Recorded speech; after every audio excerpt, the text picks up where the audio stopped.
और वो हजरात दूसरे हमारे ईसाई भाई, सिख भाई, ये सब हजरात इस तरह के कानून के मुखालिफ हैं, इसको गैर जरूरी समझते हैं। मोहतरम नाजरीन, मुस्लिम पर्सनल लॉ बोर्ड का वक्फ बिल और यूसीसी के खिलाफ आंदोलन का ऐलान। प्रेस क्लब ऑफ इंडिया में मुस्लिम क़यादत का हुकूमत के गैर जमहूरी रवैये पर शदीद एहतजाज। आइए, क्या एहतजाज होगा?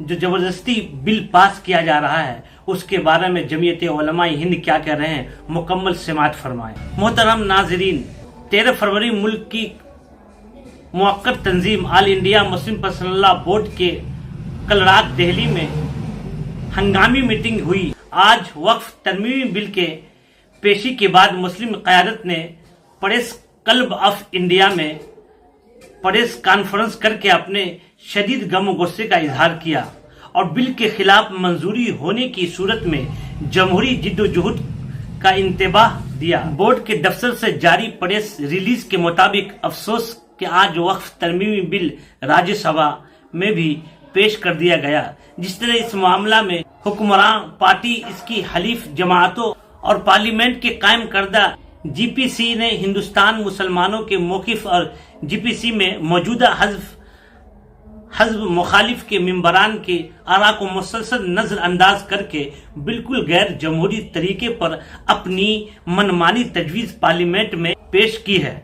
इंतहाई काबिल मजम्मत हिंदुस्तानी मुसलमानों, अक़लियतों और तमाम इंसाफ पसंदों के लिए नाकाबिल कबूल है। हम इसे मुस्तरद करते हैं। हम समझते हैं कि हुकूमत के लिए अब भी मौका है कि वो इस तरमीमी बिल को, जो मुकम्मल तौर पर वक्फ के इमलाक को बर्बाद करने वाला और मुसलमानों को इनकी मसाजिद व ईदगाह, मदारिस दीनी दरसगाह और कब्रिस्तानों की जमीनों से हड़पने की कोशिश की जा रही है, इसे वापस लेकर एक जिम्मेदार और सबका साथ सबका विकास के अपने नारे पर अमल करे।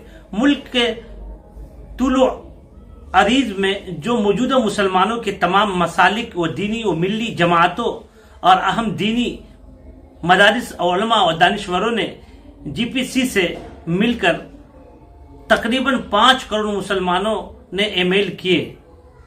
ईमेल के जरिए बिल की मुखालफत में पर पुरजोर तौर पर मुदल्लल अंदाज में अपनी राय दी थी।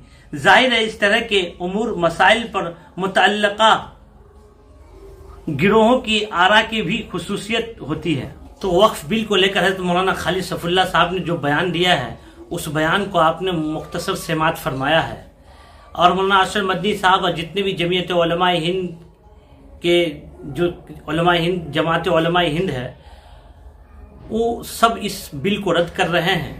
और बात ये चल रही है कि अगर सरकार नहीं मानेगी तो इनके खिलाफ हम एहतजाज करेंगे और जहाँ तक हो हाई कोर्ट, सुप्रीम कोर्ट जाने की बात, हम वहाँ तक जाएंगे। इसलिए कि इस हिंदुस्तान में बेशुमार लोग रहते हैं, बेशुमार मजाहिब के लोग रहते हैं, मुसलमान हो, बुद्धिस्ट हो और बरहमन हो, ईसाई हो, बहुत सारे मजाहिब के लोग रहते हैं। लेकिन आखिरकार मुसलमानों के ईदगाह, मदारिस व मकातिब, दीनी दरसगाहें, स्कूल, इनके इस पर सरकार की बुरी नज़र क्यों रहती है और इनको हड़पने की कोशिश क्यों जा रही है? जब हमारे आबा व अजदाद ने इनको मस्जिद के लिए, मदरसे के लिए, स्कूल के लिए दे दिया गया है, तो फिर इसको क्यों पास किया जा रहा राज्यसभा के अंदर, विधानसभा के अंदर? इसके ऊपर है तो मौलाना अरशद मदनी साहब, मौलाना खालिद सफुल्लाह साहब ने कहा है कि एहतजाज करेंगे, जहाँ तक होगा हम लड़ेंगे, कानूनी लड़ाई लड़ेंगे, हम पीछे हटने वाले नहीं हैं। इसलिए कि हमें भी यहाँ के कानून, संविधान इजाज़त देता है कि हम अपने हिसाब से इस देश में ज़िंदगी गुजारें, अपने शरीयत को फॉलो करें, अपनी किताब को माने। किसी को राइट नहीं है किसी के शरीयत के बारे में कलाम करना, उनके बारे में बोलना, उनके बारे में इख्तलाफ करना।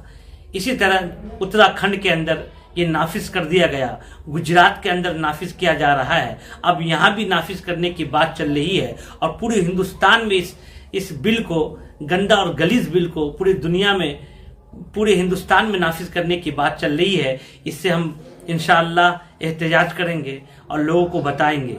तो आप लोग कमेंट करें और बताएं कि हज़रत मौलाना खालिद सैफुल्लाह रहमानी साहब जो बयान दिए हैं, उनके बयान को सुनकर आप क्या फैसला लेते हैं, इनके बारे में क्या राय देते हैं, ज़रूर दीजिए और बताइए।